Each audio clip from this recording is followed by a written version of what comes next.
be an advantage. But also the big reform is really with Medicare and its extension as a middle-class entitlement.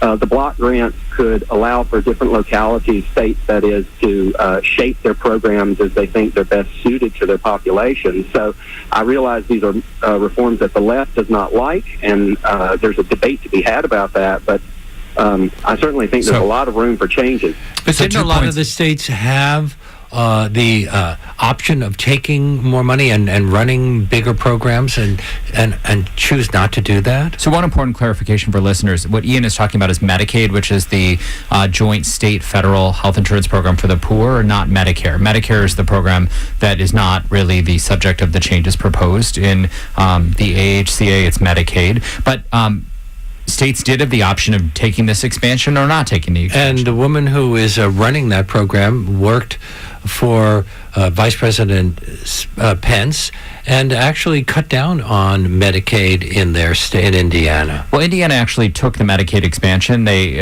put in place some specific changes that the state was allowed to do under the Obama administration. But the Trump administration can make a number of changes without congressional legislation. And one other important point, which is a number of people on the right point to their desire to allow insurance to be sold across state lines as one of the solutions to this problem. Ian mentioned that. The National Association of Insurance Commissioners, which is, not a partisan organization and mostly includes Republican commissioners, has said this is a bad idea and will not lower healthcare costs and is just not the right solution. Let's take another call. Barbara from Syosset, Long Island, you're on the air. Thank you very much. I appreciate the fact that you are responding to the Medicaid situation, and those are the people that meet the eligibility through their income. However, no one is speaking about the working poor, the so-called middle class. I have prime example in my home. They are unable to get a reliable health care insurance that fits into their pocketbook. Why aren't you speaking about that? Why aren't you speaking about the general population, who is the ones that are hoping to fund the Affordable Health Care Act going forward? There is a very difficult time. There are many of the doctors that have dropped out of the programs because of reimbursements, which forces those that already have health care insurance to look for different providers. And then there are those that can no longer afford what the premiums are.